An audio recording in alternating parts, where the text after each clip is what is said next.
കറി വയ്ക്കാൻ എളുപ്പമാണ്, എന്നാൽ വൃത്തിയാക്കാനുള്ള മടി കാരണം വാങ്ങാൻ മടിക്കുന്ന ഒന്നാണ് ദേ ഈ കാണുന്ന ചിപ്പിക്കുട്ടൻ വരെ. ഇന്ന് ഇത് വെച്ചൊരു അടിപൊളി ഫ്രൈ തയ്യാറാക്കിയാലോ?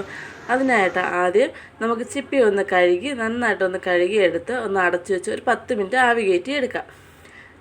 ഒരു 10 മിനിറ്റ് ആവി കയറ്റിയതിന് ശേഷം ചിപ്പിക്കുട്ടന്മാരെ നന്നായിട്ടൊന്ന് തണുക്കാനായിട്ട് വെക്കണം.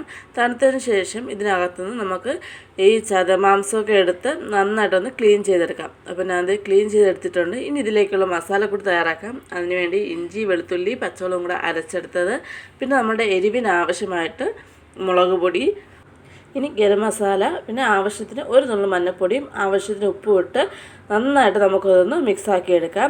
ഇനി ഈ മിക്സായതിലേക്ക് നമുക്ക് കഴുകി വെച്ചിരിക്കുന്ന ചിപ്പിയും കൂടി ഇട്ട് നന്നായിട്ടൊന്ന് മിക്സ് ചെയ്തെടുക്കാം. ചിപ്പി ഒരുപാട് നേരം നമ്മൾ മിക്സ് ചെയ്ത് വെച്ചിരിക്കേണ്ട, ഒരു 5 മിനിറ്റ് മിക്സ് ചെയ്ത് വെച്ചാൽ മതി. അപ്പോൾ ഞാനത് ഒരു 5 മിനിറ്റ് ആയിട്ടുണ്ട്. ഇനി ഇത് നമുക്കൊന്ന് നന്നായിട്ടൊന്ന് ഫ്രൈ ചെയ്തെടുക്കാം. അപ്പോൾ അതായത് ചട്ടി അടുപ്പി വെച്ചു. ചട്ടി ചൂടായപ്പോഴേക്ക് നമുക്ക് എണ്ണ വീത്തിയുള്ളൂ. ഞാൻ കൂടുതലും പാം ഓയിലാണ് കേട്ടോ ഉപയോഗിക്കുന്നത്.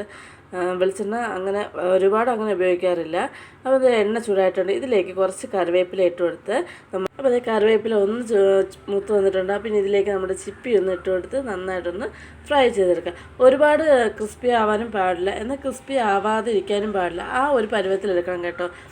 ചിലർക്ക് ഇതൊരു ക്രിസ്പിയായി കഴിക്കുന്നതായിരിക്കും ഇഷ്ടം, പക്ഷേ എനിക്ക് ഈ ഒരു പരുവത്തിലെടുക്കുന്നതാണ് എനിക്കിഷ്ടം കേട്ടോ. അപ്പോൾ അതേ നമ്മുടെ ചിപ്പി ഫ്രൈ റെഡി ആയിട്ടുണ്ട്. അപ്പോൾ എല്ലാവരും ഒന്ന് ട്രൈ ചെയ്ത് നോക്കണം. ശരിക്കും പറഞ്ഞില്ലേ, കറി വയ്ക്കാൻ എളുപ്പമാണ്, പക്ഷെ അത് വൃത്തിയാക്കാനുള്ള പാട് മാത്രമേ ഉള്ളൂ. അപ്പോൾ എന്തായാലും ഇഷ്ടമായാൽ ലൈക്ക് ചെയ്യുക, ചാനൽ സബ്സ്ക്രൈബ് ചെയ്യുക. അപ്പോൾ ബൈ.